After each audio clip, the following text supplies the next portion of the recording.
Ada berkat di balik pemuritan.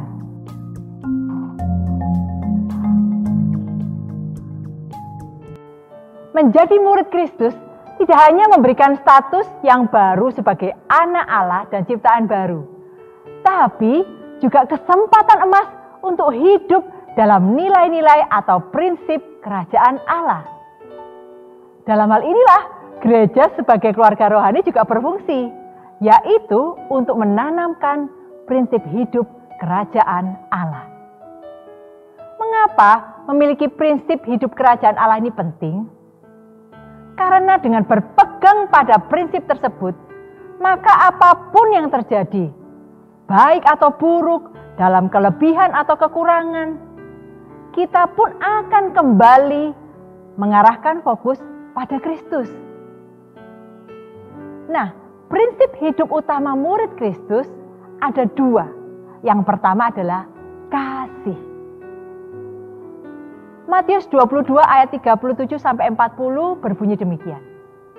Jawab Yesus kepadanya, "Kasihilah Tuhan Allahmu dengan segenap hatimu dan dengan segenap jiwamu dan dengan segenap akal budimu. Itulah hukum yang terutama dan yang pertama. Dan hukum yang kedua yang sama dengan itu ialah, kasihilah sesamamu manusia seperti dirimu sendiri. Pada kedua hukum inilah tergantung seluruh hukum Taurat dan kitab para nabi." Seringkali orang Kristen sendiri yang mengecilkan arti kasih dengan mengatakan, "Gak bisa kalau kita itu kasih-kasih aja. Harus imbang loh antara kasih dengan tegas atau disiplin." Waktu berucap demikian, sebenarnya kita sedang kehilangan makna kasih secara utuh, seperti yang ada di Yohanes 3 ayat 16. Karena begitu besar kasih Allah akan dunia ini, sehingga ia telah mengaruniakan anaknya yang tunggal, supaya setiap orang yang percaya kepadanya tidak binasa, melainkan beroleh hidup yang kekal. Ayat yang sangat terkenal ini sebenarnya hendak menunjukkan bahwa kasih itu tetap tegas, sehingga tidak meniadakan hukuman dosa, melainkan oleh karena kasih mengganti terpidananya dari kita manusia berdosa menjadi Yesus yang berkorban untuk dihukum. Kasih adalah yang terutama, merupakan sumber dan tumpuan serta tak pernah gagal. Prinsip hidup utama murid Kristus yang kedua adalah memuliakan Allah. Dalam 1 Korintus 10 ayat 31 terjemahan sederhana Indonesia dikatakan demikian.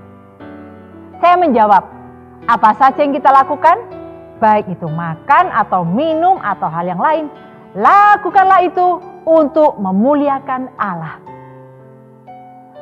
Praktisnya, berpegang pada prinsip yang kedua ini, yaitu hidup untuk memuliakan Allah, akan membuat kita memperhatikan dan mengingat untuk memuliakan Bapa dalam setiap aspek kehidupan kita. Gereja sebagai keluarga rohani dapat menjadi wadah untuk menanamkan prinsip kasih dan prinsip hidup untuk memuliakan Allah ini jika ada dua saling dalam hidup setiap murid Kristus. Saling yang pertama adalah saling menjadi teladan. Menjadi teladan bukan berarti sama sekali tidak pernah berbuat dosa atau tidak pernah berbuat salah.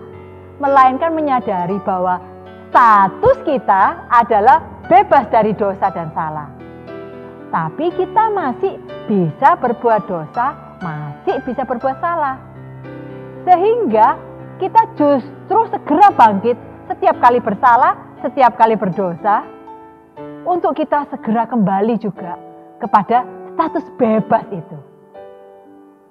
Dengan demikian, setiap orang bisa menjadi teladan bagi yang lain dalam menanamkan kasih dan memuliakan Allah ini sebagai prinsip hidup utama murid Kristus. Luar biasa, bukan?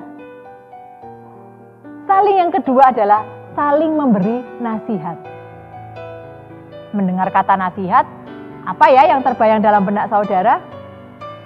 sebagian besar akan membayangkan masukan atau saran untuk dilakukan seseorang. Tetapi sesungguhnya nasihat itu kaya banget akan makna, yaitu makna nasihat yang pertama adalah panggilan atau permohonan. Orang akan menanggapi panggilan atau permohonan kita untuk datang atau melakukan sesuatu jika disampaikan dengan jelas dan sopan. Demikian juga kita perlu jelas dan sopan ketika saling menasihati. Jelas ini termasuk dengan tidak mengungkit untuk memojokkan ya saudara. Makna nasihat yang kedua adalah peringatan. Tujuan memperingatkan adalah supaya orang ingat. Waktu kita menasihati dengan tujuan supaya orang lain ingat, maka kita akan kreatif dalam usaha kita untuk membawa murid-murid Kristus supaya terus ingat untuk hidup dalam kasih dan untuk hidup memuliakan Allah. Makna nasihat yang ketiga adalah pengajaran. Dalam mengajar selalu terkandung tahapan-tahapan.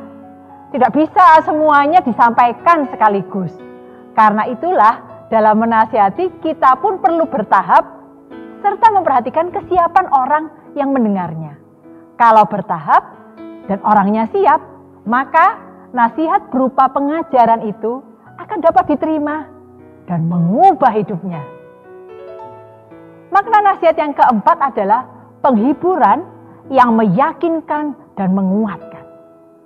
Kadang-kadang kita itu butuh nasihat supaya tetap kuat dan yakin untuk berbuat baik, apalagi saat seakan-akan kebaikan itu sia-sia dan malah merugikan kita. Karena itu, saat menasihati, seharusnya kita menggunakan kata-kata yang membangun. Sehingga orang diyakinkan, dikuatkan. Bukan menggunakan kata-kata yang menghakimi atau menjatuhkan. Mari bersama-sama sebagai keluarga rohani, kita saling menjadi teladan, saling menasihati, sehingga bisa hidup dalam kasih. Dan hidup untuk memuliakan Bapa.